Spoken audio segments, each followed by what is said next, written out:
सिंध के सियासी समाजी कौम परस्त ऐं सिविल सोसाइटी समेत अदीबन इंसाफ़ इन मुल्क में वधंदड़ इंतहा पसंदी ऐं दहशतगर्दी जो ज़िम्मेवार हुक्मराननि जी गैर संजीदगी के करार ॾेई छॾियो। अॻवाननि जो चवणु आहे त मुल्क जा हुक्मरान इंतहा पसंदनि ऐं दहशतगर्दनि खे हर दौर में तहफ़ुज़ ॾींदा रहिया आहिनि।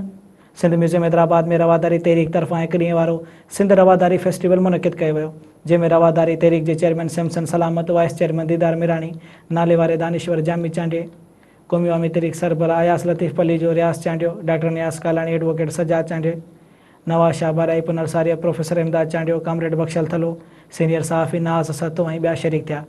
रवादारी फेस्टिवल में शरीक सिंध जे सान्या वंदन धुरिन सिंध में अदम रवादारी, मज़हबी इंतहा पसंदी, लाक़ानूनीयत ऐं रियासती जबर ते गणती ज़ाहिर कंदे रवादाराणी मुआशरे जे क़याम जी ज़रूरत ते ज़ोर ॾिनो। मुक़ररनि ख़िताब कंदे चयो त मुल्क में मज़हबी इंतहा पसंदी खे हथ वठी वधायो पियो वञे त जीअं मुज़लूम क़ौमनि जी मिल्कियतुनि वसीलनि ऐं ज़मीननि ते आसानी सां कब्ज़ो करे सघिजे। 60 वारे ॾहाके खां मुल्क में इंतहा पसंदी खे हथी वठाई वई आहे, जेका अञा ताईं ख़तमु नाहे थी सघी। उन्हनि चयो त मुल्क जा हुक्मरान इंतहा पसंदनि ऐं दहशतगर्दनि खे तहफ़ुज़ ॾींदा रहिया आहिनि। इन्हनि जी गैर संजीदगी सबबि मुल्क मां इंतहा पसंदी ख़तमु थियण बदिरां ॾींहों ॾींहुं वधंदी रही आहे। हिकु ॾींहं वारे रवादारी फेस्टिवल में नाले वारनि फ़नकारनि वकारमला, मार्वल ऐं ॿियनि फ़न जो मुज़ाहिरो कयो। मेले में किताबनि, कपिड़नि ऐं सक़ाफ़ती शयुनि जा स्टाल पिण लॻाया विया हुआ। वो कुव्वतें जिनको हम इंतहा पसंद कहते हैं, उनको ना हमारा मुस्कुराना अच्छा लगता है, ना उनको हमारी मौसीकी अच्छी लगती है, ना उनको हमारे गाने अच्छे लगते हैं, ना उनको हमारा इकट्ठे बैठना, इकट्ठे बात करना, हमारी बातें भी उनको अच्छी नहीं लगती। तो आज हैदराबाद में खड़े होकर मैं उन सबको ये कहना चाहता हूँ कि आप लोगों को गम देना चाहते हैं, रवादारी तहरीक लोगों को खुशियाँ और मुस्कुराहटें देना चाहते हैं। ये जो हिटलर पैदा थियो, जंहिं सॼी दुनिया ते एॾो अज़ाब नाज़िल कयो, उहो सम्झंदो असीं आर्यन्स आहियूं, असीं सुपीरियर ब्रीड आहियूं, सभिनी खां सुठा आहियूं। आर्या आहियूं, ॿिया अण आर्या आहिनि ऐं जर्मन सुपीरियर आहिनि। इंडिया में मोदी जहिड़ा माण्हू सम्झनि था त असीं सुपीरियर आहियूं। पाकिस्तान में इंतहा पसंदि ऐं फंडामेंटलिस्ट सम्झनि था असीं ॿियनि खां बहितर आहियूं। इहे जेके ॿियनि खां बहितर सम्झणु पाण आहे, इहो दरहक़ीक़त रस्तो थो ठाहे न सहप जो। ॿियनि खे घटि सम्झी पोइ पहिरीं घटि थो सम्झो वञे, हीच थो सम्झो वञे, पोइ वरी हुन ते ज़ुल्म कयो थो वञे। जॾहिं घटि सम्झो वेंदो त पोइ सम्झो वेंदो असांजी बराबरीअ लाइक़ु न आहिनि, तंहिंजे करे इन्हनि खे असांजे तरह हक़ न आहिनि, पोइ उन्हनि सां ज़्यादती थींदी। तंहिंजे करे सम्झणु खपे त सभु बराबरि आहियूं, कंहिं ॻाल्हि में असीं सुपीरियर कोन आहियूं। 19-20 आहे, कंहिं में असीं 55 आहियूं, ॿिया 54 आहिनि, कंहिं में असीं 54 आहियूं, ॿिया 55 आहिनि। तंहिंजे करे दुनिया में पाण सभु बराबरि आहियूं ऐं मज़हबी तौरु, इंसानी तौरु, ॿोलीअ जे लिहाज़ खां, इलाइक़े जे लिहाज़ खां को कंहिंखां सुपीरियर कोन्हे। तंहिं करे मां हिन फेस्टिवल खे ख़ुशाईंदा ॻाल्हि सम्झां थो त ऊंदाही जे दौर में हिते किताबनि जा स्टाल, म्यूज़िक, राग, रक़्स ऐं सियासी ऐं फ़िक्री नुक़्ते नज़र, त उन हवाले सां फेस्टिवल जी तमामु वॾी अहमियत आहे। हिन ॻाल्हि खे मां साराहियां थो। सिंध त सभिनी मज़हबनि सां मुहबत कंदड़ मुल्क आहे। असां सेक्युलर, इंसान दोस्त ऐं मज़हबी तंग नज़री खां हमेशह दूर रहिया आहियूं ऐं इन करे असां हिन सॼे कम खे रवादारी तरीक़े सारायूं था ऐं वेलकम था कयूं। जा रहवासी आहियूं, असांखे ख़बर आहे त असां सिंध में तमामु घणी मज़हबी हमाहंगी ऐं रही आहे माज़ीअ में बि। तव्हां ॾिठो हूंदो त असांजा जेके मज़हबी ॾिहाड़ा थियनि था, जंहिंमें असांजी ईद आहे या असांजा मुहर्रम जा ॾींहं आहिनि, त उन में असांजा जेके ॿियूं मज़हबी मुख़्तलिफ़ कम्यूनिटीज़ आहिनि, उहे उन में शरीक थींदियूं रहियूं आहिनि। मतिलबु असां ईद ते हिंदूअ जे घर, ईसाई जे घर, जेको बि पाड़े में रहंदो आहे, उन घर मानी भत ईंदो वेंदो आहे।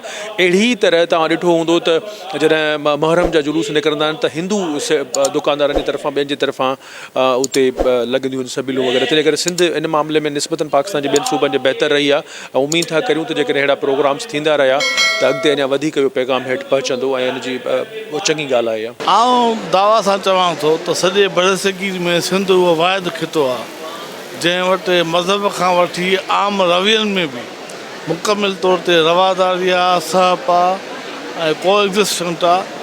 असीं सम्झूं था पिया त अहिड़ो हीअ असांजे कल्चर में जेको आहे शामिलु थी वियो आहे। तंहिंजे करे हीअ सुठी ॻाल्हि आहे, फस्ट क्लास बहितर जेको आहे नौजवाननि खे ॿुधाइजे त असांजो कल्चर मुकमिल तौर ते मज़हबी रवादारी खां वठी आम इंसानी रवियनि में बि उहो रवादार आहे। असां सम्झूं था त हे अॼु सिंध रवादारी फेस्टिवल आहे। सिंध रवादारी फेस्टिवल जेको आहे उहो उनजी ज़रूरत इन जे करे पई आहे त असां सम्झूं था जॾहिं खां हे मुल्क ठहियो आहे तॾहिं खां वठी हिते वॾे पैमाने ते इंतहा पसंदी आहे ऐं हाणे त हीअ सूरत हाल थी वई आहे त हज़ारनि जे तइदाद में माण्हू जेके आहिनि उहे मज़हबी इंतिहा पसंदीअ जो शिकार थियनि था। फोर्स कन्वर्जन में केतिरियूं ई असांजूं नियाणियूं जेके आहिनि उहे जेके आहिनि सो उन्हनि जा मज़हब मटाया था वञनि।